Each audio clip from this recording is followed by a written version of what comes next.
We can't save them all. That's what Dr. Urmar said. And honestly, it shook me, but I really wasn't surprised. Because when you look at stories like K. Frost and T-Hood, the statement hits way closer to home. Been a few hours, but it felt like days. Only been days, but it felt like months. Been gone for a year, only know like once. Life moves fast when you do what you want. I guess I'm doing what I want. Now, I'm not saying anyone on earth deserves to be unalived. I'm not saying people deserve to die. But here's the thing. If we're saying we can't save them all, what are we really admitting?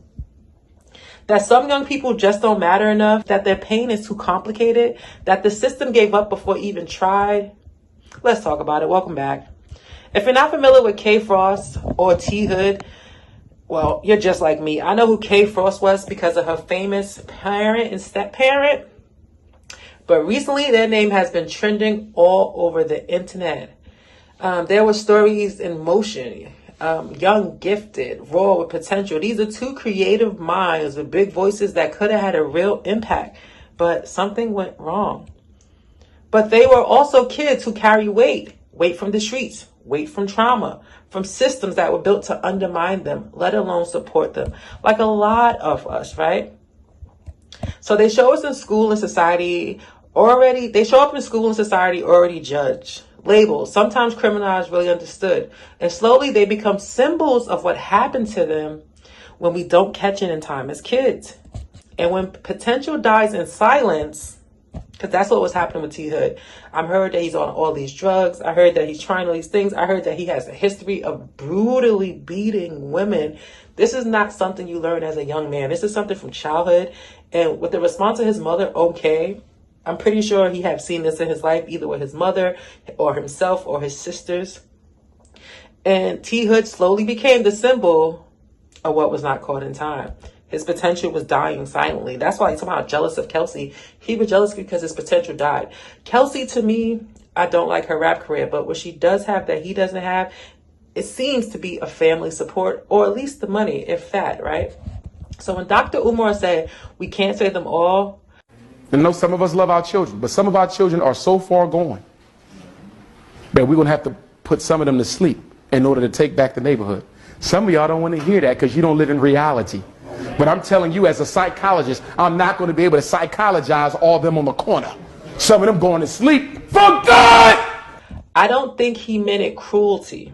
I think he meant that there are limits on resources, on patience, and on people who care.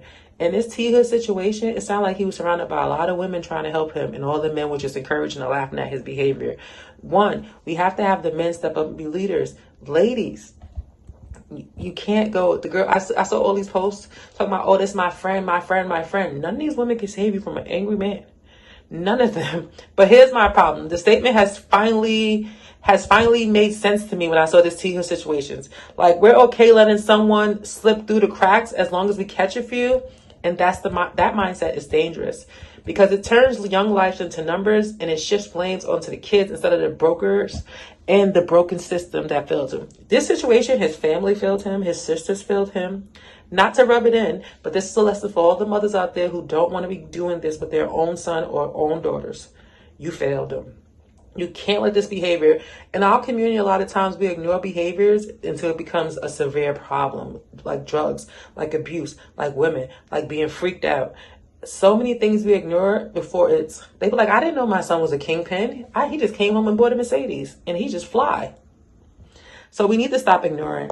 So K. Frost is not perfect, but all the stuff I'm seeing, it makes me feel for Rashida because this stuff on both sides is learned behavior. You can't tell me she didn't see this growing up or with her mom, it was not her dad. This is not a one-sided thing. People keep thinking this is a T-Hood thing. And this is the most his name has been said, and that sucks. But this is a K. Frost T-Hood family thing. Like Kurt said, he cut her off when she decided to keep going back to him. As he should. What can you do when you watch someone you love constantly go back to someone that's bringing them down? If you can't bring them out of it, you leave them alone. And that's what her family did until, I guess, that one fateful night when she made the phone call. And I will give her credit because she tried to reach out to his family first. And they just seemed like it was a normal day. Sally. This isn't about canceling T-Hood. He was already canceled by her brother.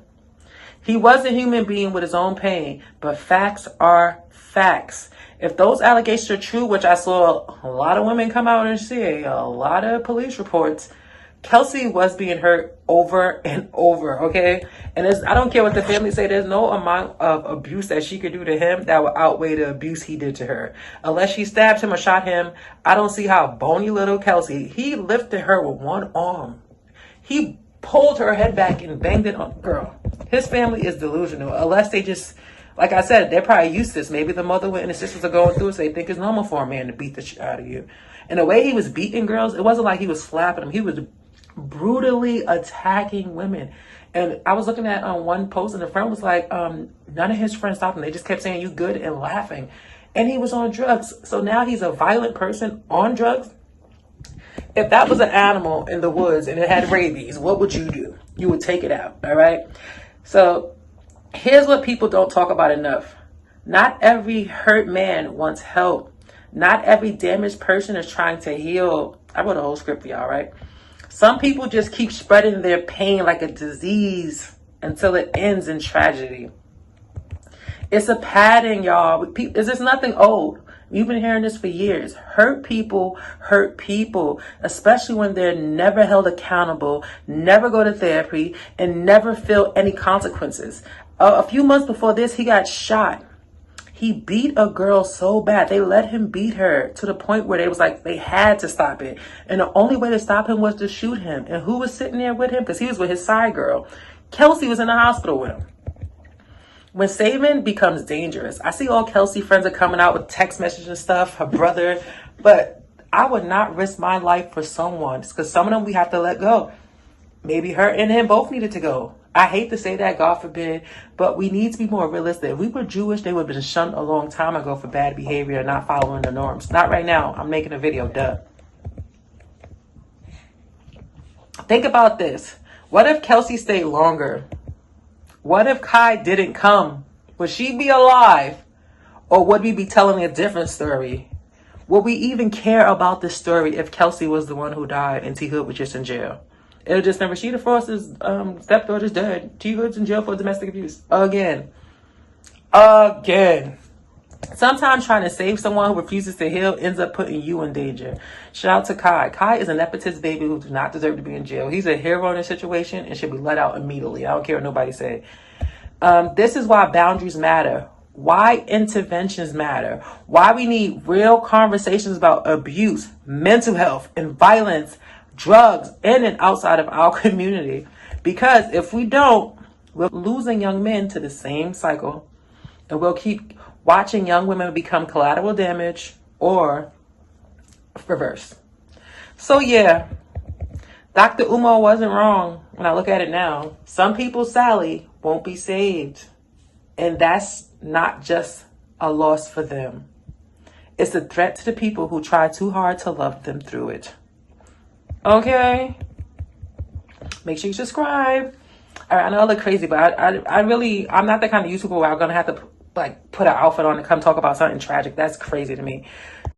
I know some of us love our children, but some of our children are so far gone that we're going to have to put some of them to sleep in order to take back the neighborhood. Some of y'all don't want to hear that because you don't live in reality. But I'm telling you, as a psychologist, I'm not going to be able to psychologize all of them on the corner. Some of them going to sleep for good! Been a few hours, but it felt like days. Only been days, but it felt like months. Gone for you, like months. Okay. Like too fast, Everything's back. 5 seconds. Everything's back. I don't know if that was creepy. Oh, all right. I'm gonna walk down here and see what else is there. Okay. My nose still get tired of sharing.